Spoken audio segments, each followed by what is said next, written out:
Hola a todos, ¿cómo están? Hoy les voy a hablar acerca de uno de los escritores más importantes del ocultismo, el esoterismo, la magia y el misticismo, quien además es uno de los co-creadores del mazo de tarot más utilizado y más difundido en todo el mundo, Arthur Edward White. White fue autor, editor o traductor de más de 80 obras sobre alquimia, masonería, cábala, magia, misticismo, rosacrucismo y otros aspectos del esoterismo occidental. También realizó una serie de traducciones sobre las obras principales de Eliphas Levi sobre la magia, introduciéndolo eficazmente en el mundo de habla inglesa. Y además, el mazo de tarot que creó junto con Pamela Colman Smith es uno de los más distribuidos en todo el siglo XX, convirtiéndose en el mazo de tarot más influyente de toda la era moderna, siendo tanto o más utilizado que el tradicional tarot de Marsella. Si bien en la actualidad él es muy reconocido principalmente por ser uno de los coautores de este mazo de tarot, no todos saben que él además fue un gran erudito y además un pionero a nivel histórico del estudio académico de las tradiciones esotéricas. Así que para conocer en muchísima más profundidad a este personaje, sin más introducción vamos a adentrarnos en la vida y la obra de Arthur Edward White.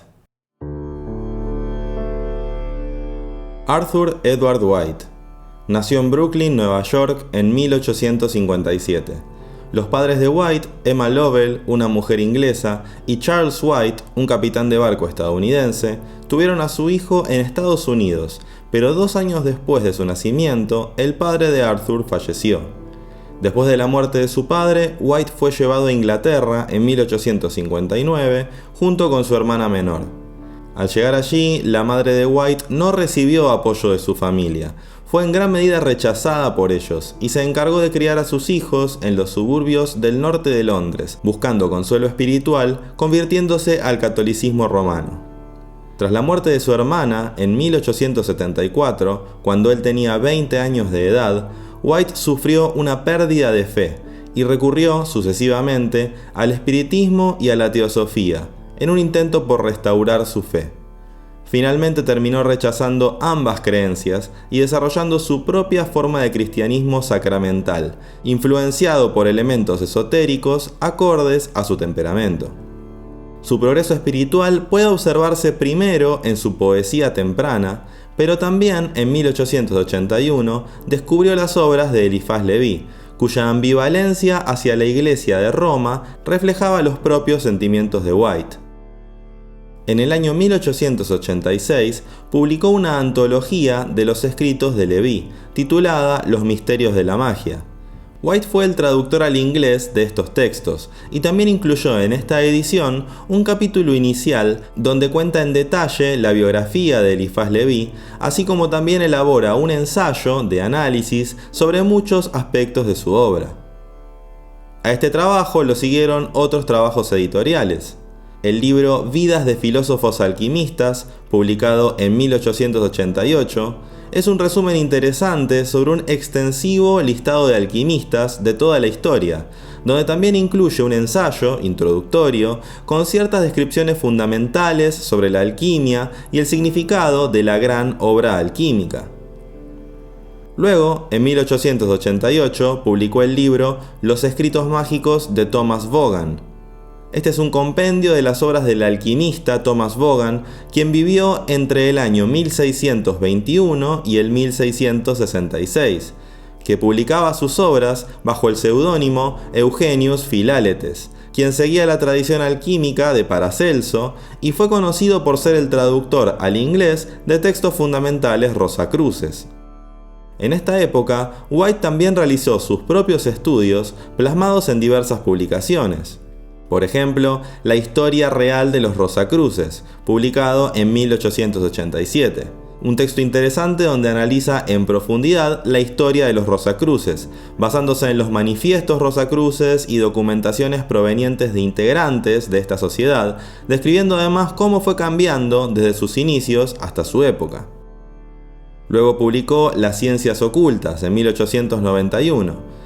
Aquí realiza un compendio cuasi enciclopédico interesante acerca de las diversas formas y prácticas de magia, las diversas disciplinas asociadas con la magia, la descripción de algunas sociedades secretas y místicos que dicen transmitir estos conocimientos, y luego lo que él llamó fenómenos modernos. Recordemos que este libro fue publicado en 1891, y ahí describe al espiritismo, al mesmerismo y la teosofía.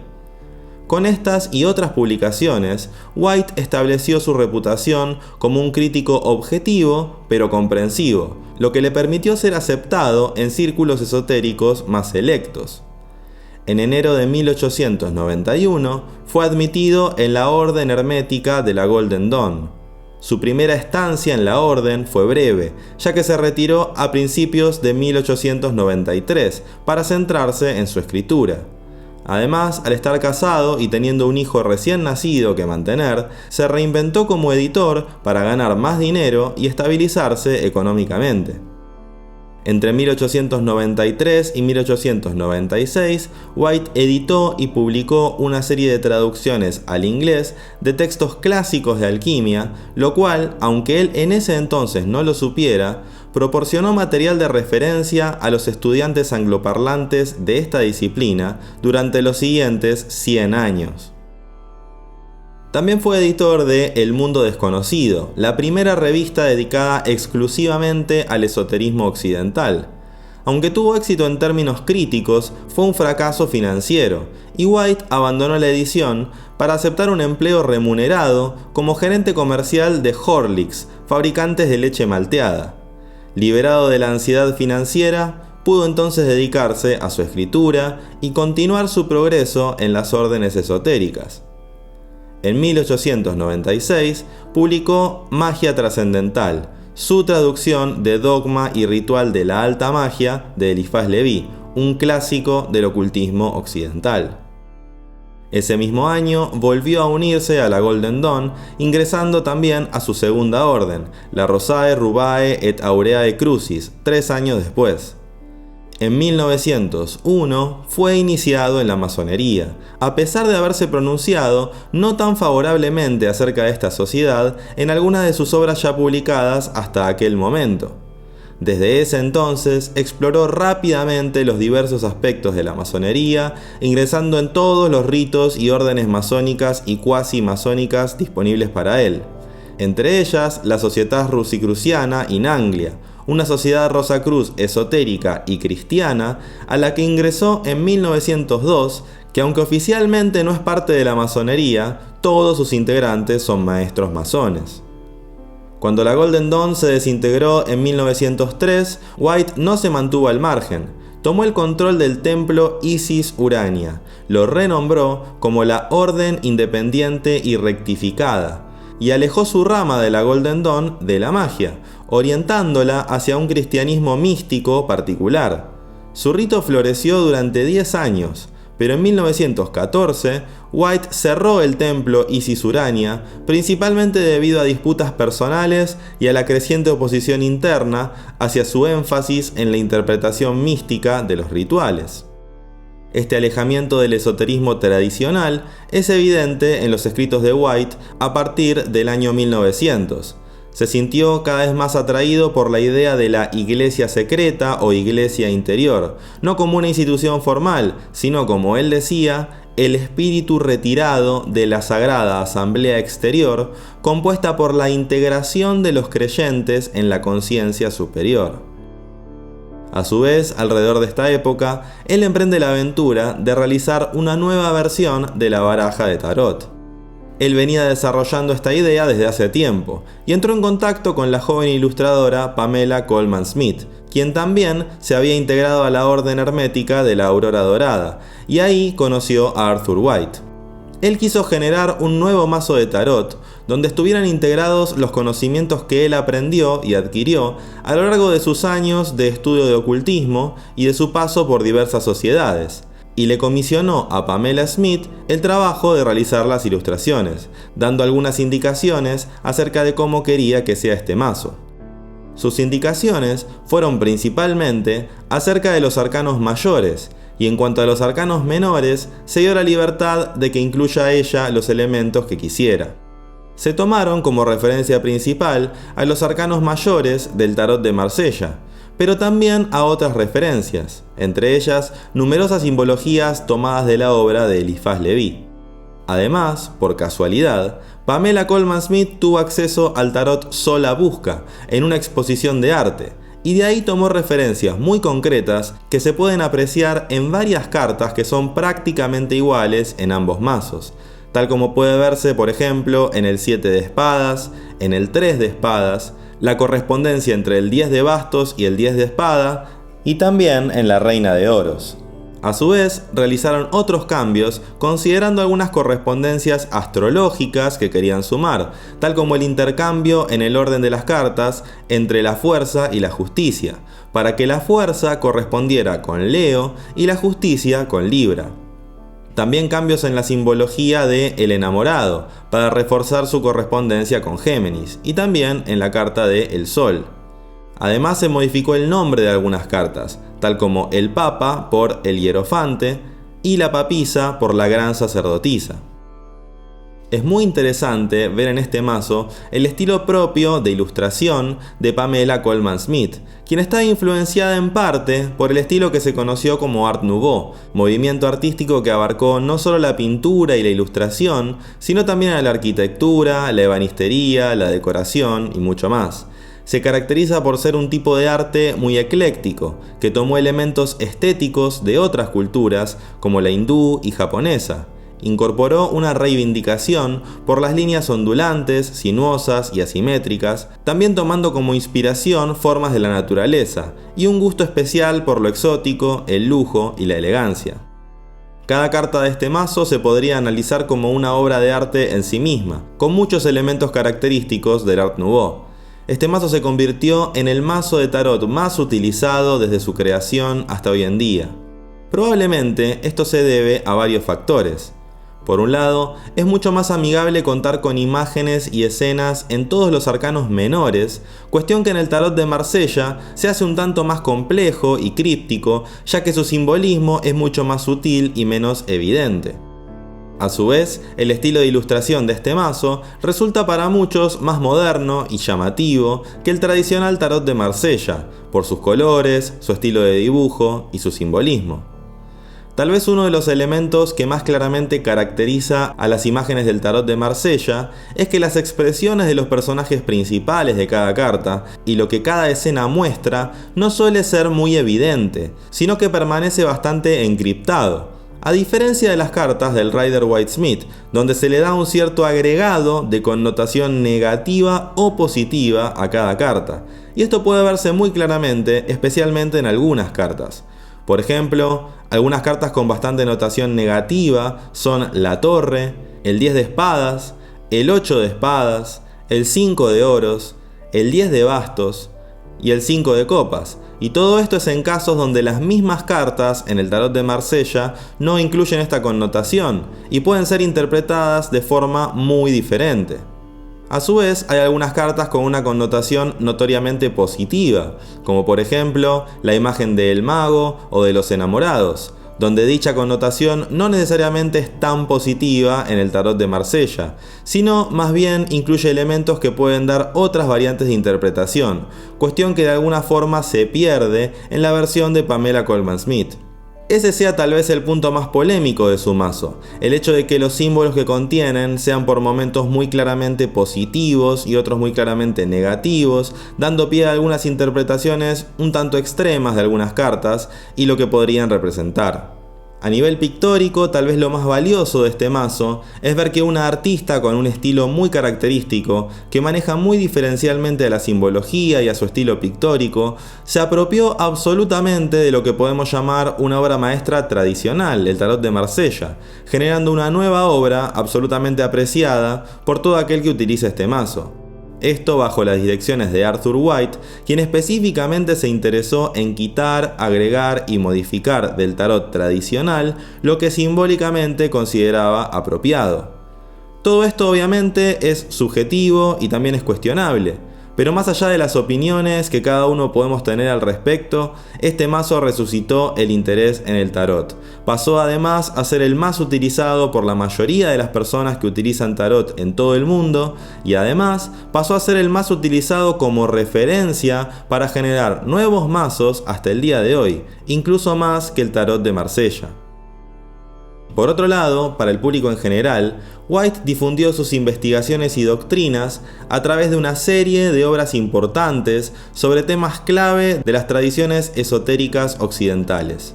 En 1909 publicó La Iglesia Escondida del Santo Grial.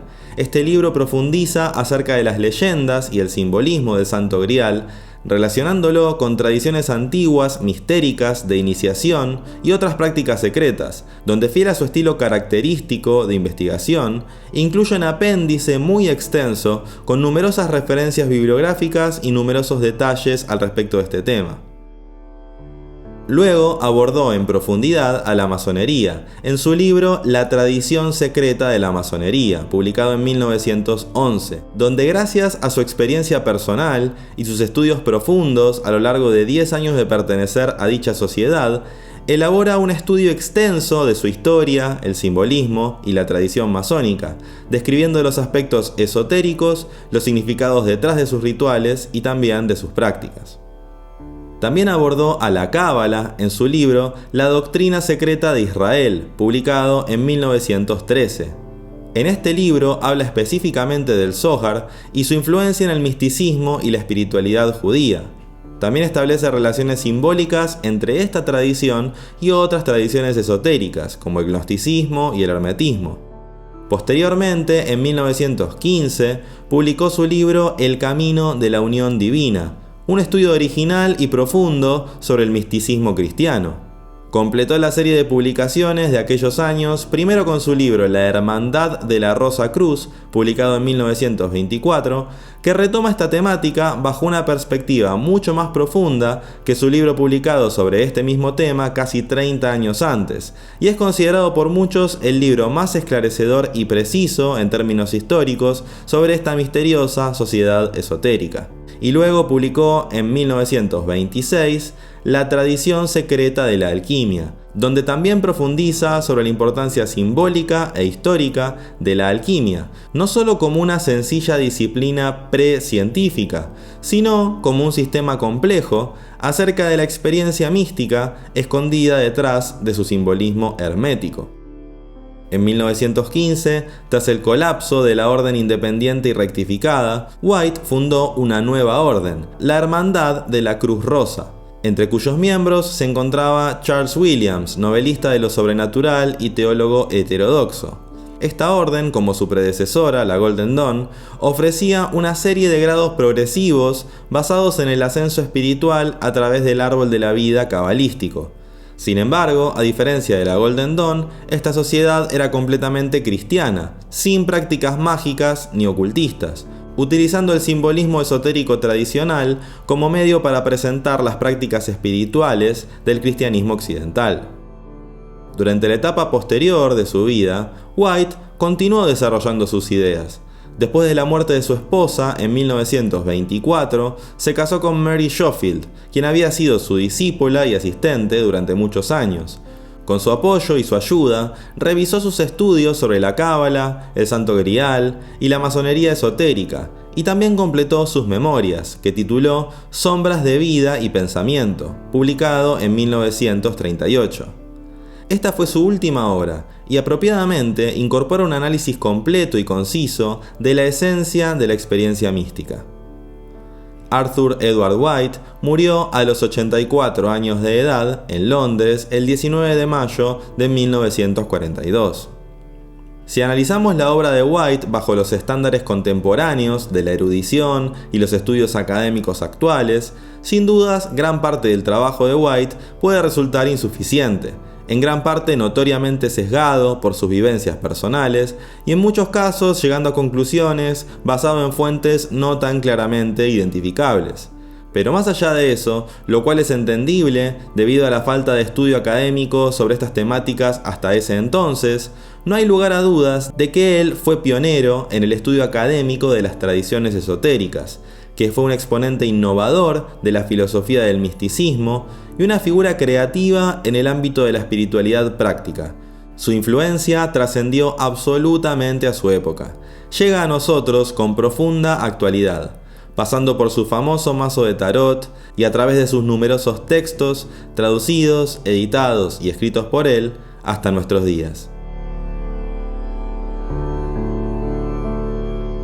Bueno, espero que les haya gustado este video. Les recuerdo que en este canal ya hice otros videos con temáticas muy similares, como por ejemplo sobre la vida y la obra de Eliphas Leví, los secretos de la historia de Krishnamurti, la vida y la obra de Mircea Eliade, y también sobre la vida y la obra de Carl Gustav Jung. Así que si les interesan esos temas en particular, los invito a ver esos videos. Me encantaría que me cuenten qué les pareció este video, si ya conocían a White, si conocían algo de su obra escrita o de su mazo de tarot, qué piensan acerca de su vida y su obra, y además cualquier otra sugerencia que quieran realizarme para próximos videos, me lo pueden escribir, así que los leo en los comentarios. Si les gustó este video, los invito a poner me gusta. Si todavía no se suscribieron, los invito a suscribirse a este canal. Y nos vemos en un próximo video de Salir del Laberinto.